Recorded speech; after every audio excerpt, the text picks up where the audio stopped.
허락하신 하나님의 말씀은 예레미야서 4장 23절로 31절까지 말씀입니다. 보라, 내가 땅을 본즉 혼돈하고 공허하며 하늘에는 빛이 없으며 내가 산들을 본즉 다 진동하며 작은 산들도 요동하며 내가 본즉 사람이 없으며 공중의 새가 다 날아갔으며 보라, 내가 본즉 좋은 땅이 황무지가 되었으며 그 모든 성읍이 여호와 앞 그의 맹렬한 진노 앞에 무너졌으니 여호와께서 이와 같이 말씀하시길 이 온 땅이 황폐할 것이나 내가 진멸하지는 아니할 것이며 이로 말미암아 땅이 슬퍼할 것이며 위에 하늘이 어두울 것이라. 내가 이미 말하였으며 작정하였고 후회하지 아니하였은즉 또한 거기서 돌이키지 아니하리라 하셨음이로다. 기병과 활 쏘는 자의 함성으로 말미암아 모든 성읍 사람들이 도망하여 숲에 들어갔고 바위에 기어오르며 각 성읍이 버림을 당하여 거기 사는 사람이 없나니 멸망을 당한 자여, 내가 어떻게 하려느냐. 내가 붉은 옷을 입고 금 장식으로 단장하고 눈을 그려 꾸밀지라도 내가 화장한 것이 헛된 일이라. 연인들이 너를 멸시하여 내 생명을 찾느니라. 내가 소리를 들은즉 여인의 해산하는 소리 같고 초산하는 자의 고통하는 소리 같으니 이는 시온의 딸의 소리라.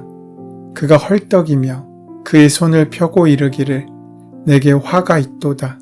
죽이는 자로 말미암아 나의 심령이 피곤하도다 하는도다. 오늘 본문인 예레미야서 4장 말씀을 통해서 하나님께서는 예레미야 선지자를 통해 유다 백성에게 너희는 돌이키고 나에게 돌아오라고 말씀하십니다. 하지만 이스라엘은 그 말씀을 거역하고 하나님으로부터 멀리 도망칩니다.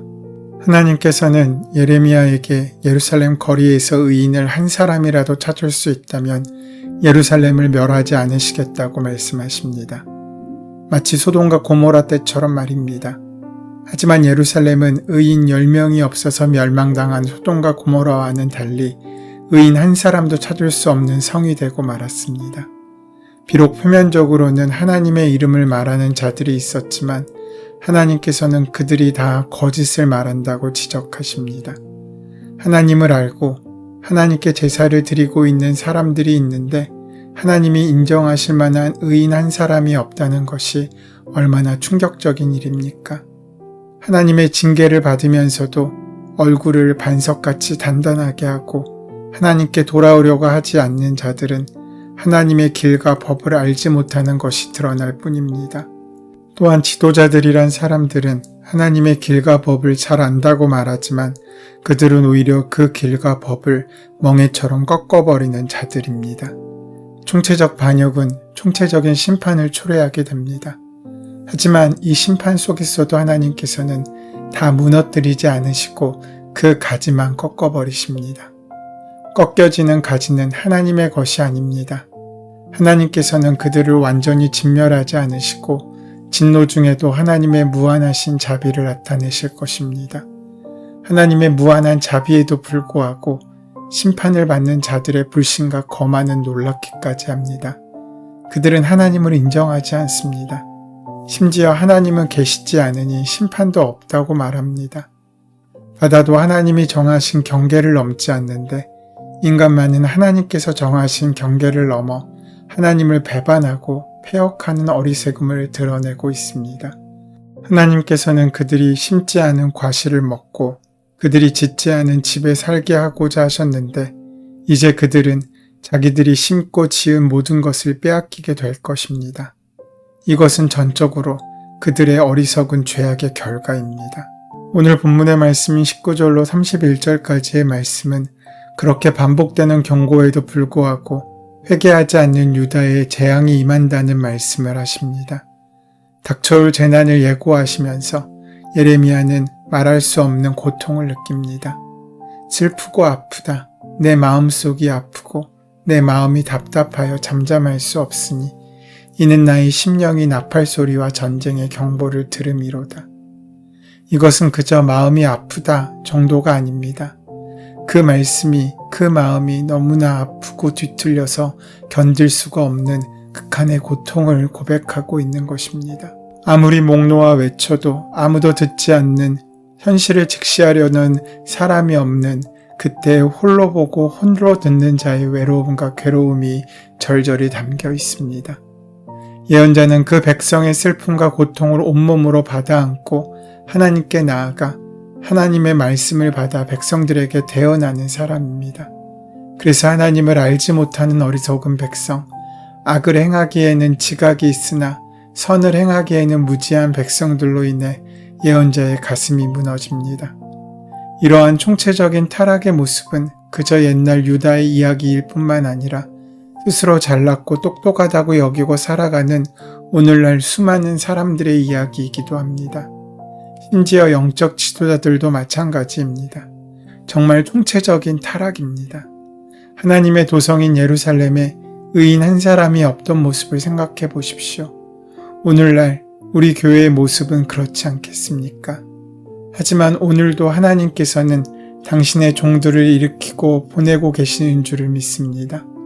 신자가 말씀을 분별하고 하나님께서 보내신 진짜 목자들을 분별할 수 있는 것은 죽고 사는 문제만큼 중요합니다. 우리 시대의 영적 무지가 깨지기를 구하여야 합니다. 우리는 말씀을 분별하고 있습니까? 거짓된 축복과 평안에 달콤한 유혹의 말에 마음을 빼앗기고 있진 않습니까? 우리는 그 모든 것을 분별할 수 있어야 합니다. 오늘 본문은 일관적으로 회개하지 않는 유다의 재앙이 임하시는 모습을 묘사하고 있습니다. 땅이 혼돈하고 공허하며 하늘이 빛을 잃었습니다. 산들은 진동하고 요동하여 새들이 다 날아가 버렸습니다. 온 땅이 황폐해질 것입니다. 그러나 진멸하지는 않으시겠다고 하십니다.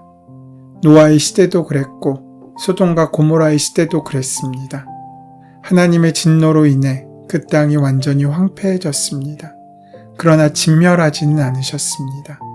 왜냐하면 심판이 목적이 아니라 구원이 목적이셨기 때문입니다. 하나님은 천지를 창조하시고 에덴을 조성하신 후에 그 가운데 사람을 두셨습니다. 그러나 사람이 하나님을 배반함으로 에덴 동산은 아무런 의미가 없어지고 말았습니다. 사람은 계속해서 하나님을 배반했고 하나님은 홍수를 통해 혼돈과 공허 상태, 하나님의 영이 수면 위에 운행하시는 상황으로 천지를 되돌려 버리셨습니다. 예레미야는 이스라엘과 유다의 범죄로 하나님이 노아의 홍수와 같은 심판을 행하시리라고 예언합니다. 예레미야는 내가 보았다 라는 말을 각절마다 한 번씩 모두 4번 반복하면서 천지가 초기화되었다는 환상을 보았다고 증언합니다. 그만큼 이스라엘과 유다에 임한 심판의 강도가 크다는 것을 말해주고 있는 것입니다. 예레미야는 땅이 혼돈하고 공허하며 흑암의 깊음 위에 있고 라는 창세기 1장 2절의 말씀을 연상하게 하는 광경을 환상으로 목격하게 됩니다. 늘 거기에 변함없이 서 있어서 안정의 상징이 되는 산과 언덕들이 진동하며 요동하고 있는 땅에는 사람이 없고 하늘에는 새가 없는 광경을 보고 있습니다. 하나님이 이스라엘에게 주신 땅이 모든 황무지가 되고 각 성읍이 무너졌습니다.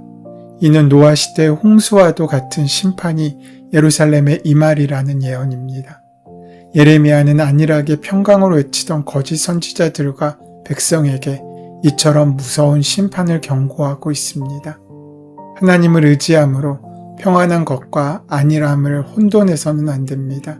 깨어있지 않은 자들에게 임할 하나님의 심판이 얼마나 엄중한지를 기억해야 합니다.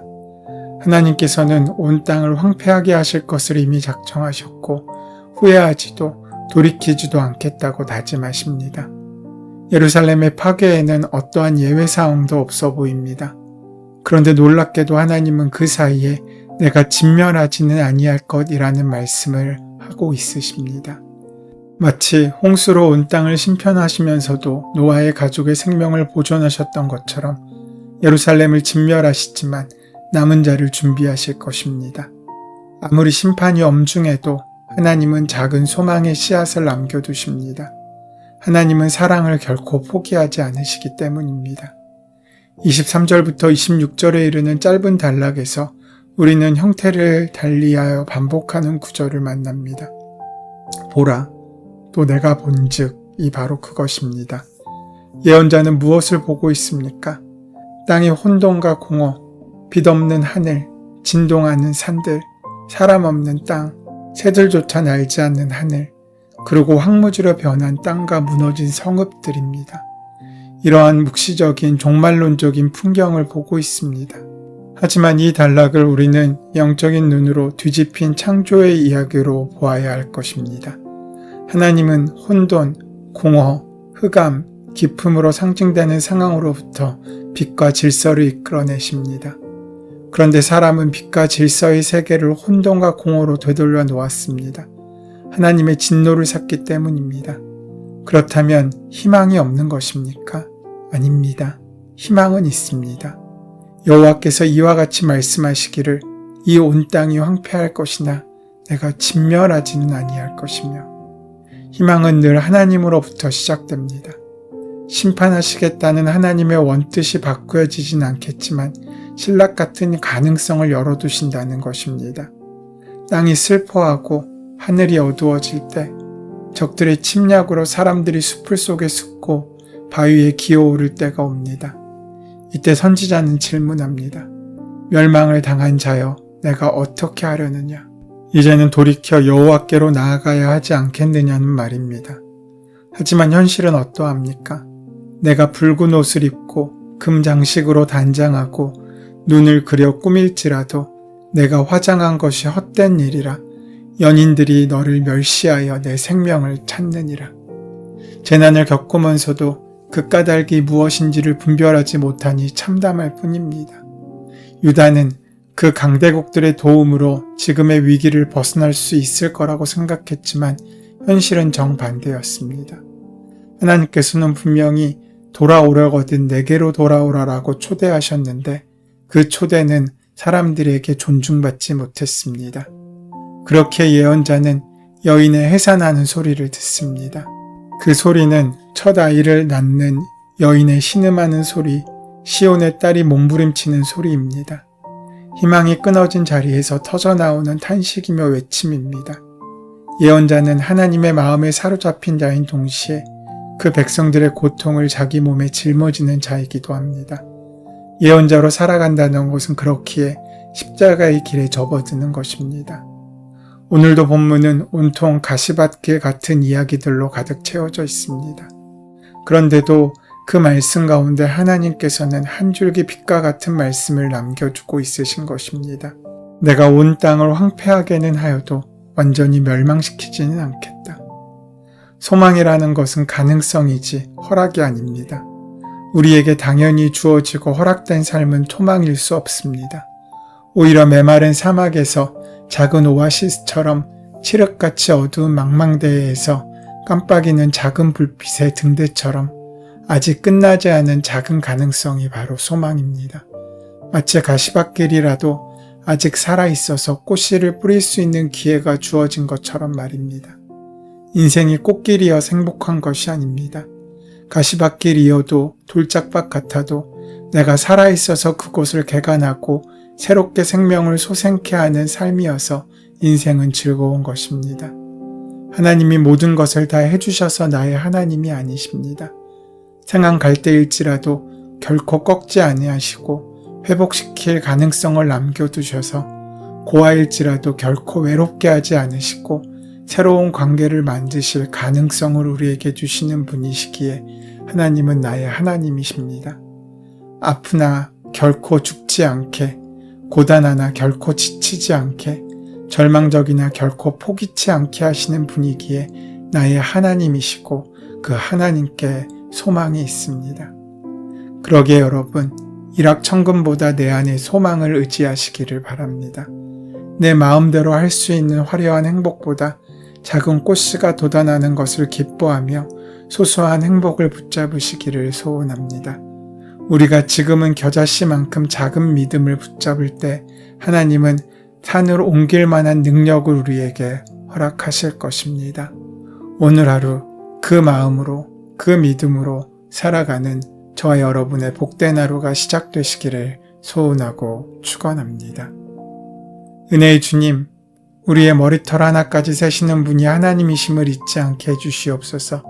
아주 사소한 일을 통해서도 우리에게 징조를 보내주시고 우리를 구원하시기 위해 지금도 일하시는 하나님을 늘 기억하며 함께 동행하고 동역할 수 있도록 역사하시고 함께하여 주시옵소서.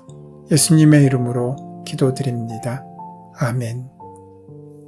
이제 이 아침 우리에게 허락하신 오늘 본문의 말씀이 지금 나에게 말씀하신 하나님의 음성으로 들려지기 위하여 본문의 말씀을 깊이 묵상하시고 함께 기도하는 시간 가지도록 하겠습니다. 함께 기도합니다.